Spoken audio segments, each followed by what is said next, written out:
Hello, everyone. Welcome to David Berry 75's channel. I'm your guest reader, Toni, and if you'd like to guest read on David's channel, definitely get a hold of him through email or through Discord. The more that people that we can get reading and sharing, the more we can learn. And we're going to do chapter 2, The Antichrist, and this is The Stellar Man by John Baines. All right, let's get started. The Antichrist.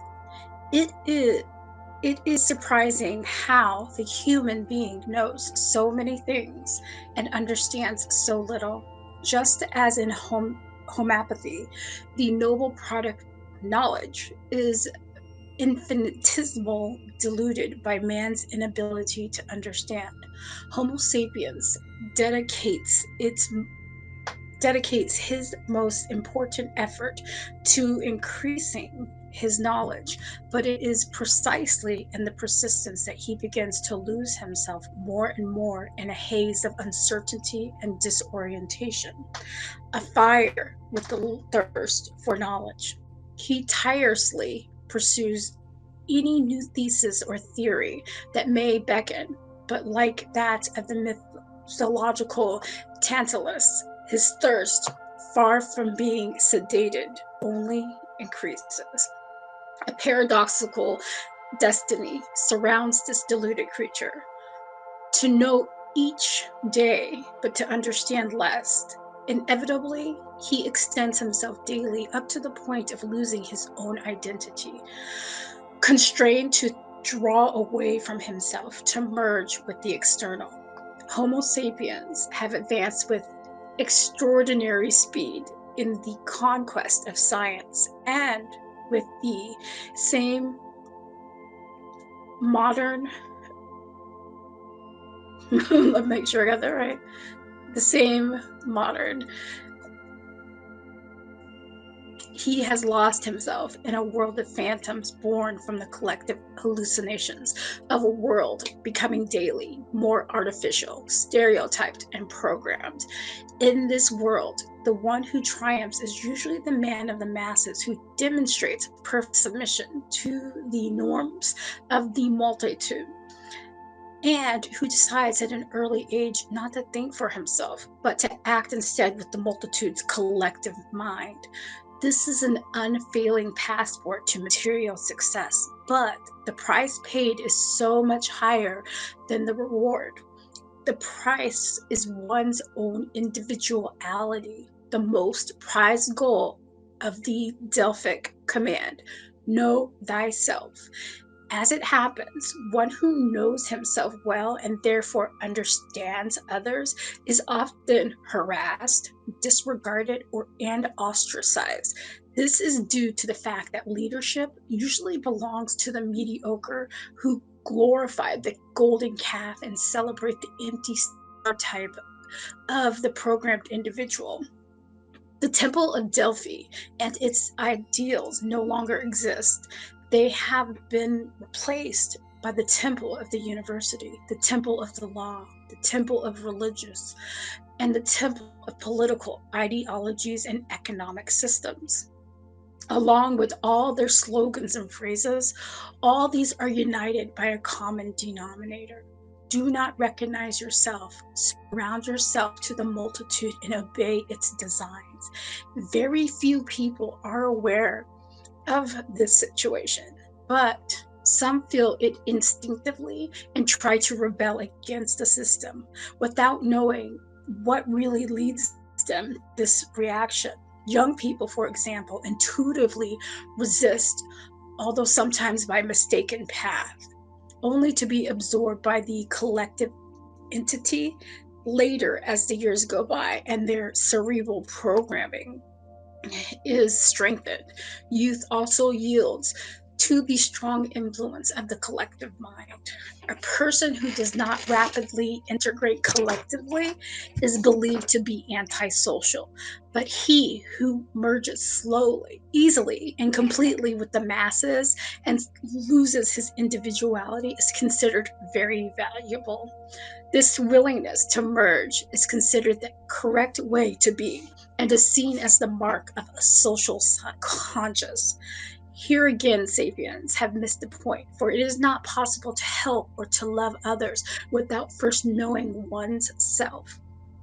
2,000 years ago, sapiens basically had the same problem he does now. The same fears, desires, anxieties, ambitions, greed, lies, cowardice, complexes, internal conflicts, and confusions. His norms of behavior were no different in essence than those at present. On the other hand, his material conditions were dramatically different from today's circumstances, considering the astounding progress that can be observed up until the present day. The questions arise whether this same progress has also occurred in the internal nature of sapiens. That is to say, is he a better human being today? Does he have more quality as a person than in earlier times? The reply is clearly no. No appreciable change has taken place in the human quality of sapiens. In 2,000 years, nor even in 5,000 years, he has only increased his intellectual capacity due to the powerful and ever increasing demands of civilization. Although the world has progressed from a barbaric state to civilization in the course of history, the savage sapiens is today's basically as primitive as in the distant past, except that he is now covered with dozens of layers of cultural and educational varnish. To break through these spiritual isolations of humanity, a superior being full of life and compassion come to the world one day, Christ. He wanted to give sapiens an opportunity to know a different world, a world without violence, hate, slavery, or contradiction, to show sapiens what he could achieve. The collective mind of the multitude programmed according to the dictum, an eye for an eye, a tooth for a tooth, violently rejects the Christian method and destroyed the Messiah, as had happened. As had happened on other occasions when Christ had come to earth, manifested through the superior men. This is how the multitude served as an instrument for the Antichrist, the blind monster, the headless beast that lies in wait for all those who want to achieve the conscious individuality, which would allow them to stop being sapiens and convert them into stellar men. To be stellar men is the pinnacle of the evolution of Homo sapiens. At some time, no one knows when, the false legend of the Antichrist was born. The legend is erroneous in imagining that a mythological being would be born into the world in order to destroy it through the perversion of Christian values, and that this being would incarnate into a man to undertake this ominous work. The legend as it exists now must be a distortion of the original Hermetic term Antichrist.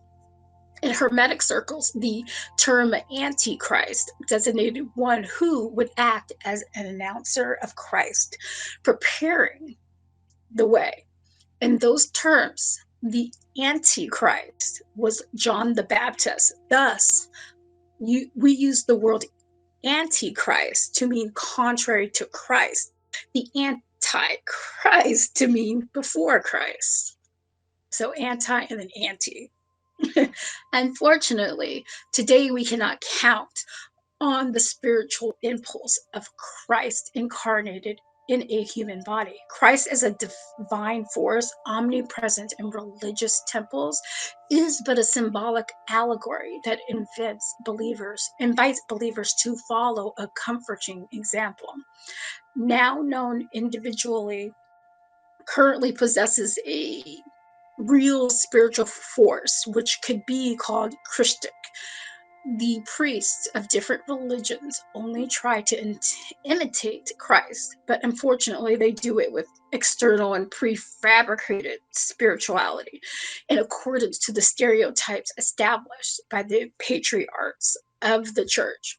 However, ignorance does not necessarily mean non existence. The truth is that the torch of spirituality is presently carried by only a few individuals who are unknown to the masses. Let us call them the magicians.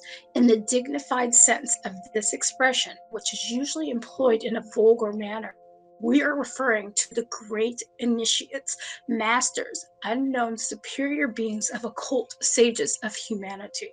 Why use term magicians? Simply because the ignorant masses have always thus described those who possess strange qualities or powers unknown to them. Also, there was the Inquisition, which labeled these wise men as such in order to disparage the and annul their unusual ideas. For this reason, it is time to adopt this term with pride, with the intention of eventually washing away its negativity and superstitious stigma. Witchcraft, ignorance, and superstition belong exclusively to sapiens and not to the magicians. Unfortunately, in the past, popular opinion has described magicians as those simple sorcerers who travel to Sabbaths under low class sorcery to satisfy their basic passions. Why do we designate Christ as a symbol of spirituality? Because Jesus was the most distinguished member of the magicians' fraternity, prepared specifically for his mission to make Christ incarnate into himself. Jesus and Christ were two different persons, one human, the other divine.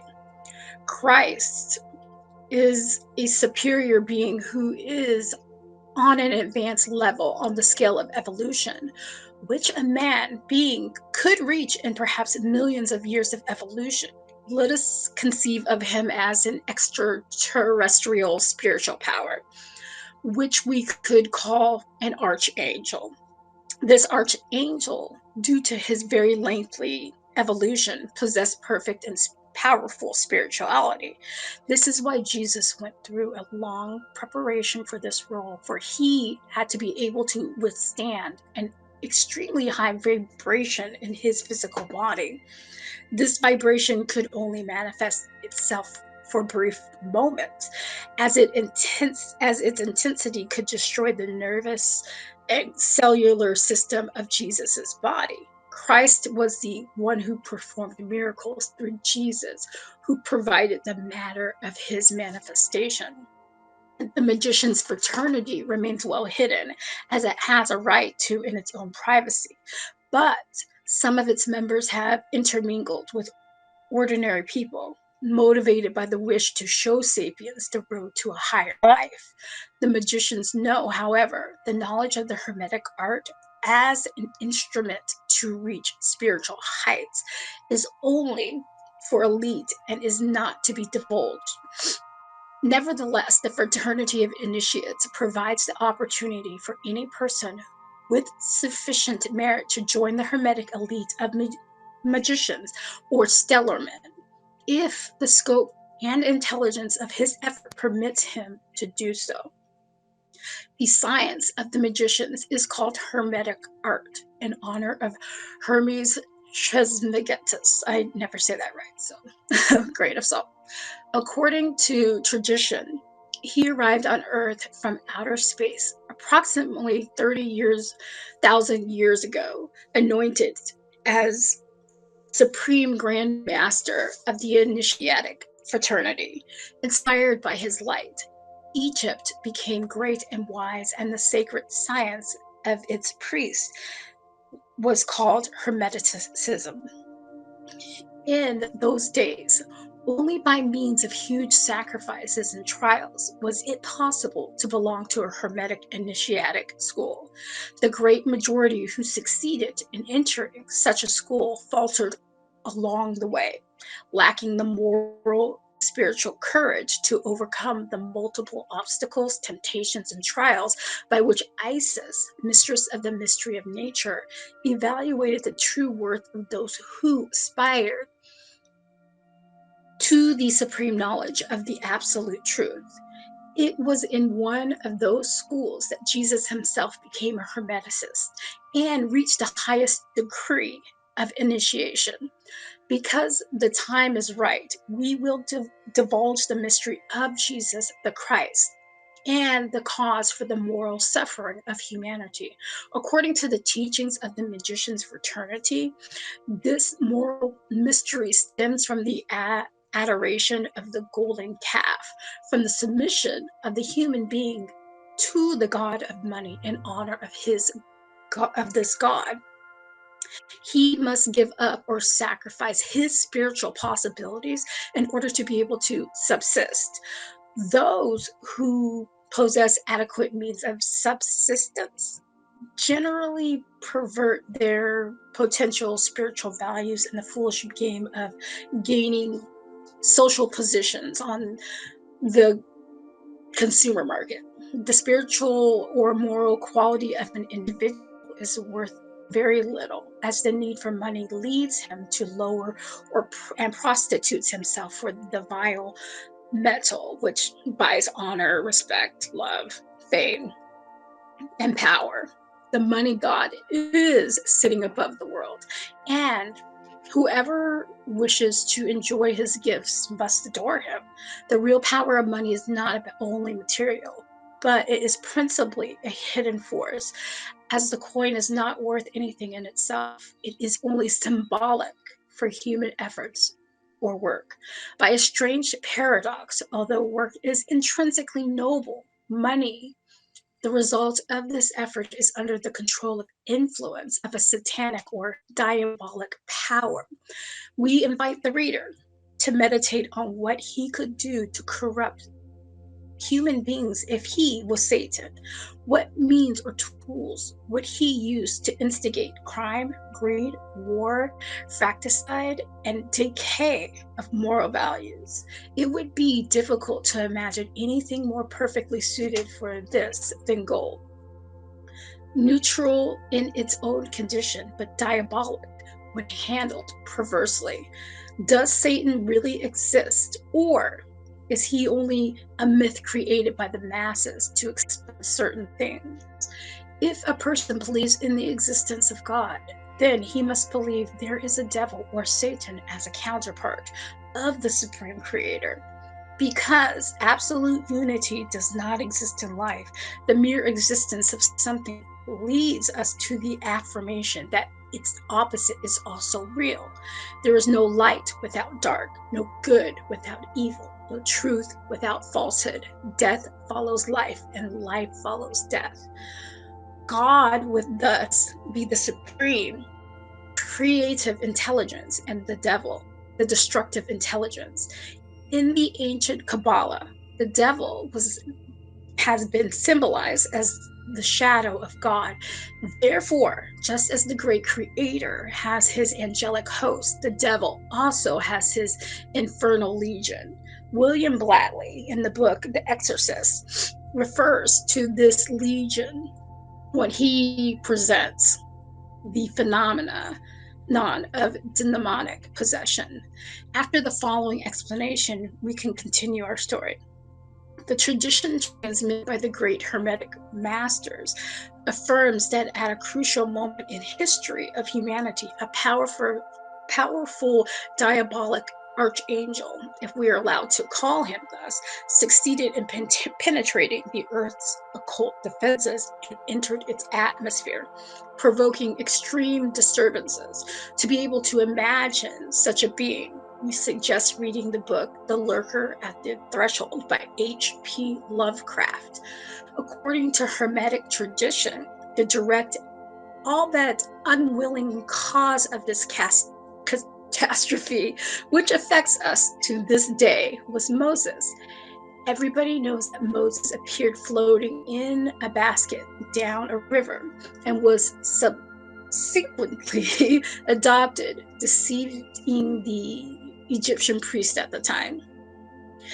They took him for an Egyptian and initiated him into the mysteries of the ritual magic, which is a method for making the key notes of nature vibrate and thus produce certain phenomena which the operator wishes to achieve. The study of atomic physics shows us that it's theoretically possible to produce change or transmutations in matter. Therefore, there's nothing miraculous about these mutations being achieved by the means of secret procedures. In spite of his esoteric identification with Egypt's magic, Moses was also loyal to his ancestral blood. Thus, his most powerful wish was to make himself the leader who could free his people from enslavement, leading them to the promised land, guided by his desire and conscious of the powerful forces he had learned to control. Moses had a daring idea to make a magic pact or alliance with an angel, a divine creature charged with the task of providing him with power and assistance from heaven to save his people. After lengthy preparations done in deep solitude, he performed the ritual ceremony with magic words and corresponding invocations.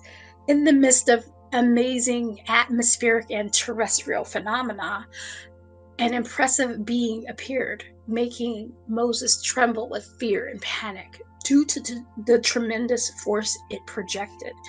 It will never be possible to know or even imagine the conditions under which the pact between man and heaven was made. The angel agreed to everything Moses requested and promised his help, demanding the strictest obedience in return. He revealed his name as Y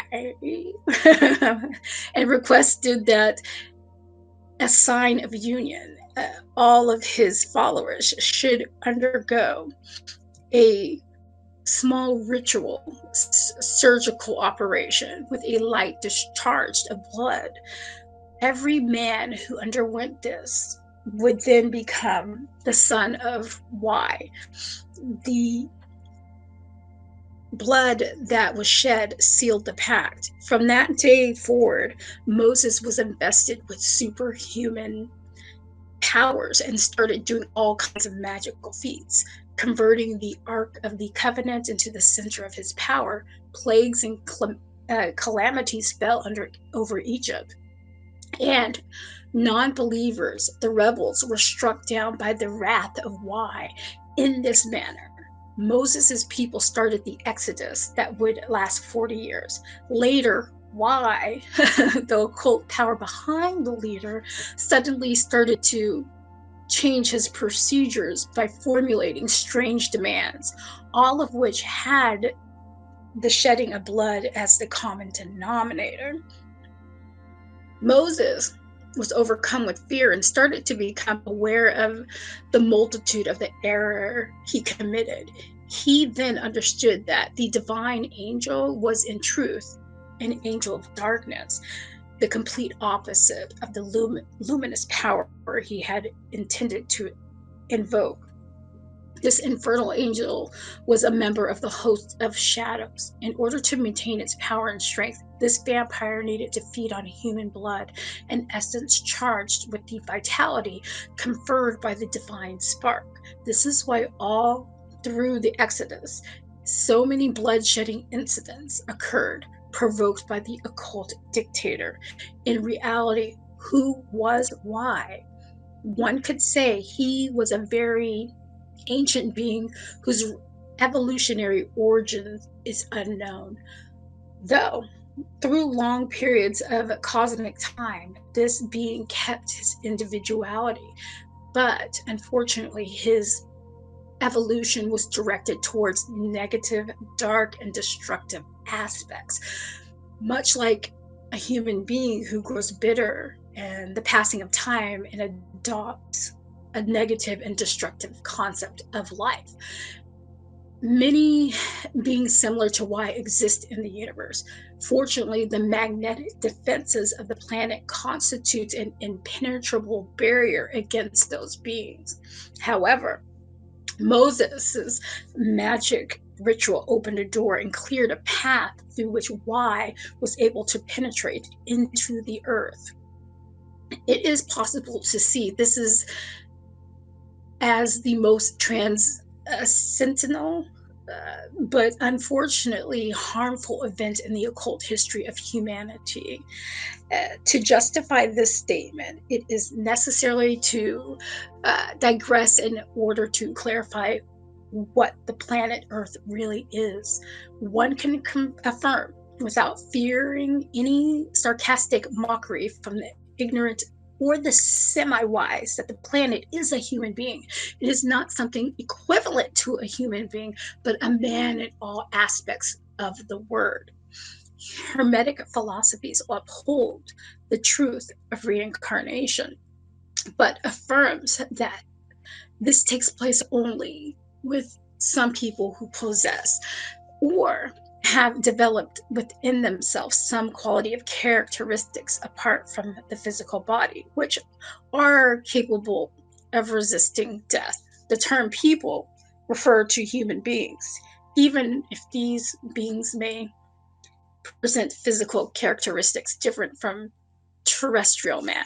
Regarding reincarnation, Hermeticism teaches that a Hermetic initiate of a high degree can achieve the power of reincarnation consciously, that is, changing physical bodies while maintaining his individuality on a certain degree of memory.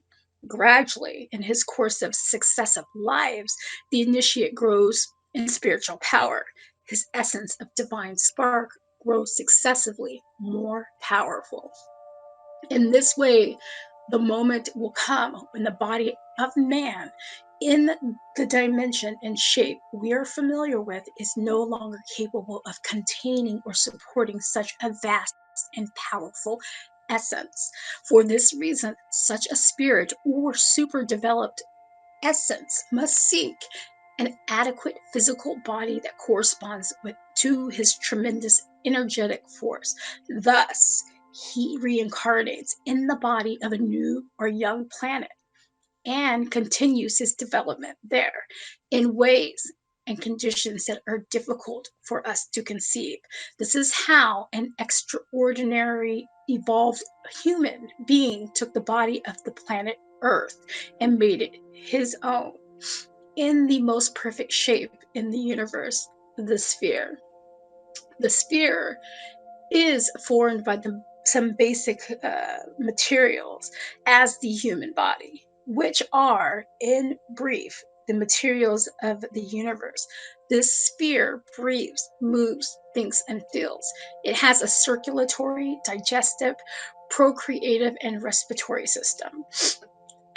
Petroleum is its blood, and it feeds on vegetable, animal, and mineral matter. Sexually, it is a hermaphroditic, with a masculine and feminine hemisphere. It breathes through plant life and receives its etheric and magnetic nourishment through I can't even talk, through emitting and receiving antenna, that is, through Homo sapiens. Once this clarification has been made, and in order to grasp the magnitude of the catastrophe accidentally brought about by Moses with the arrival of Y, we can reveal that this ancient, vengeful, and malicious being expelled the young spirit from the earth, incarnating in his place. Oh, this is interesting. With this act, a dark and bloody era commenced for humanity. A period of suffering, torment, and pain started for the Jewish people as they were converted into the innocent victims of negative forces of why. This is the explanation for the great affliction which the Jews have had to suffer. Imagine Moses' despair when he realized the calamity which had occurred and the suffering created for those he wanted to help. At this time, Moses understood that nothing had power over why, as he possessed incalculable malignity. Convinced of this, Moses brought together the wise men of his people and instructed them in the great mystery of the Messiah. These men, using magical rituals, could create a god and fulfill the mystery of theurgy, in the hope that this god could liberate them and save the world from the destructive influence of why. Once his instructions was given, Moses climbed Mount Nebo and was never seen alive again. The wise men who inherited the patriarch's instruction followed them faithfully, carrying out the Masonic ritual according to the instituted rules. As a result, hundreds of years later, Jesus appeared. He was the Son of Man. Considered the expression carefully, and the Savior expected by the wise men initiated by Moses. This is how Jesus was born under the circumstances that are familiar to all. Hermetic teachings maintains he was the son of a Jewish woman and a Roman father. His progenitor being a Roman soldier and merely an instrument of hierarchical forces. Why is it said that Mary remained a virgin? This mystery really does not refer to physiological virginity, but to the fact that actually there was no physical contact between Jesus' real father and Mary. In effect, his spiritual father was a great Hermetic initiate who etherically used the physical body of the Roman soldier to procreate a son. The spiritual seed was transmitted by the occult master, the physical sperm by the Roman. In the manner, Mary conceived without losing her virginity. In those times, the term virginity was used to designate maidenhood. It was used to distinguish those women initiated in the secret of the virgile, as Mary was.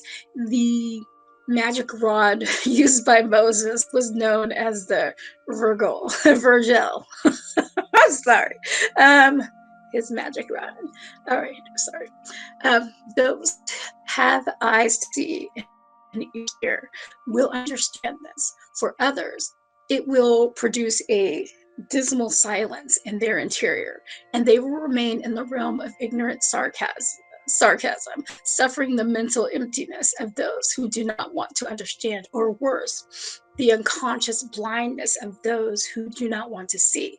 Jesus, the God created by man and incarnated in the body of man, was consecrated by the great initiate John the Baptist, otherwise known as the Antichrist. Jesus's baptism in the river was the means that permitted the first manifestation of Christ in Jesus, the man God, whose mission was designated since his birth. From this time of Moses, the fraternity of magicians had been attentively observing those events without being able to alter them. The magicians were connoisseurs of the Masonic mystery and had the knowledge that certain wise men were working on this. They decided to help the wise men try to correct the serious anomalies explained before. They were awaiting Jesus's birth, and they were the occult grandfathers who protected and educated him so he could fulfill his double mission. His first mission was to liberate the chosen people from their occult killer. His second mission was to save the world in general from the invisible vampire who called himself Y. And in order to begin a new era on earth under the Christian motto, love one another, replacing the dictum of an eye for an eye and a tooth for a tooth. At the same time, Jesus was an active member of the fraternity of magicians, receiving support and inspiration from all of them. However, the great masters maintain that Jesus failed in his mission, or more accurately, that he only achieved partial success since he did not achieve his goal. This refers only to Jesus, however, and not to Christ.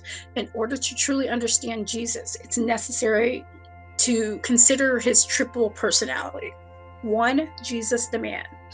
2, Jesus the God, created by man. 3, Christ, who manifests himself through Jesus. Christ was an angel and a solar spirit who descended from heaven to manifest himself as the supreme power of the Father on earth. Jesus and his 12 disciples are the symbol of a solar and cosmic mystery. Hermetic science teaches that our solar system is composed of 12 planets plus the sun, an analogy for 12 apostles in Christ, and that the unknown planets will be discovered in time. We will speak no more of Jesus.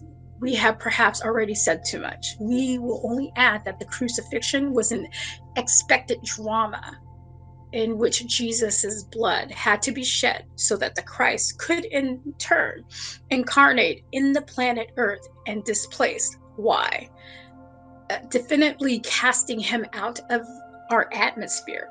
However, as we have already mentioned, the mission had only a relative success. Christ incarnated in the planet Earth, but Y could not be expelled. Since then, both govern the planet.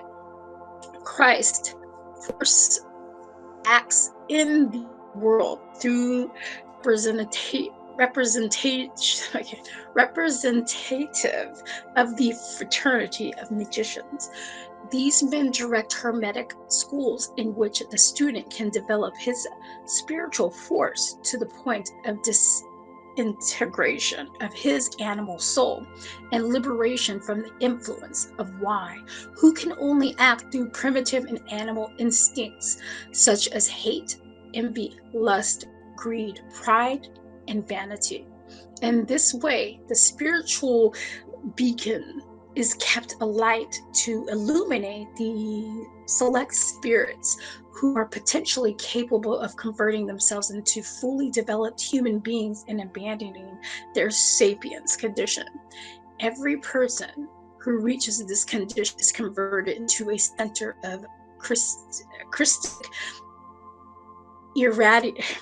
irradiation and is therefore another obstacle for wise influence. The natives say that Christ will return to the Earth planet, but Christ is on Earth. He needs only to be removed from the cross by the same humanity who nailed him to it.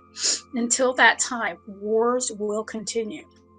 Great numbers of people will die, and their vitality will be absorbed by Y, the great occult forces behind these conflicts. None of this will end until this being is conquered. The real Antichrist is Y, and he has spread his negative influence throughout his followers, those of bestial instincts, who in turn have incorporated this vibration into their multitude. The multitude is composed of amorphous and blind entities, receptors of any force or sufficient power. In this way, wise principles incorporated in the collective unconscious of humanity motivated the philosophy of an eye for an eye and a tooth for a tooth. Trapped by this malignant force, people live diabolically, hating, destroying, stealing, killing their brothers, returning evil with more evil, selling out their honesty and honor, enslaving the weak, exploiting the unprotected, and degrading the just. Luckily, there are many who act contrary to this. If this would not, if this was not so, life would be unbearable. There are the ones who somehow have received a true Christian influence, not necessarily religious, and have higher values than usual. Religions have a positive family and social influence, but unfortunately, on solely spiritual grounds, they do not have much to offer, and generally, they try to check this deficiency with the indiscriminate use of the banner of Christ. The fraternity of magicians does not derive its power from Christ, nor speak in his name.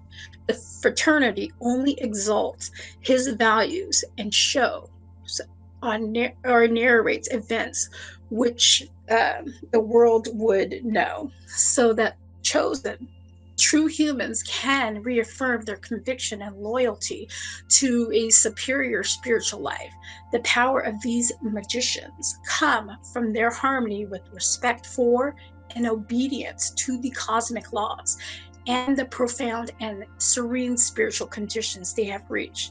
Their spirituality places them in a magical relationship with God, the great universal Father, who is recognized by the Hermeticists as the first cause of the origins of all and the great force of order and creation. To speak about Christ is to explain that esoteric side of the psychosocial phenomenology of the world today.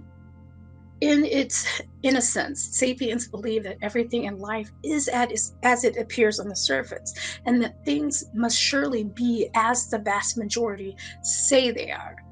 When some people hear of the esoteric side of events or the occult causes of difficult phenomena, they smile unbelievingly, arguing with infantile logic that if that were true, it would be made known by the press, or it would have been taught at school or in the university, or well-documented books would exist on the subject.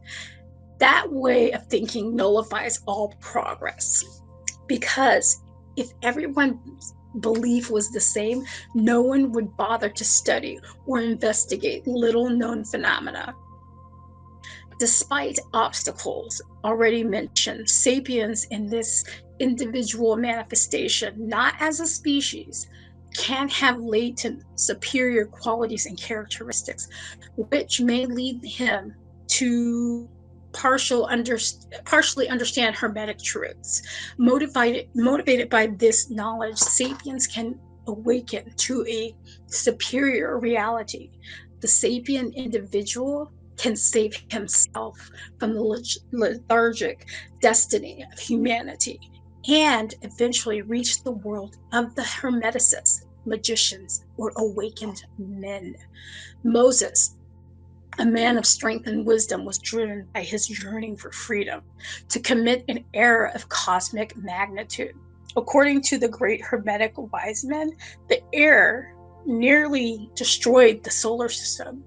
To clarify this statement, the solar system can be compared to the composition of an atom, borrowing on the Hermetic theme of as above, so below.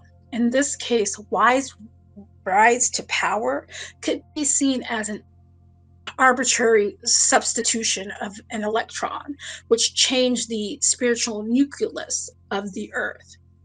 This is one of the many lessons which obliges the fraternity of magicians to strictly guard Hermetic secrets. The fraternity will only give instructions and higher knowledge to those who have demonstrated their strength, their moral and spiritual purity, and the rectitude of their intentions.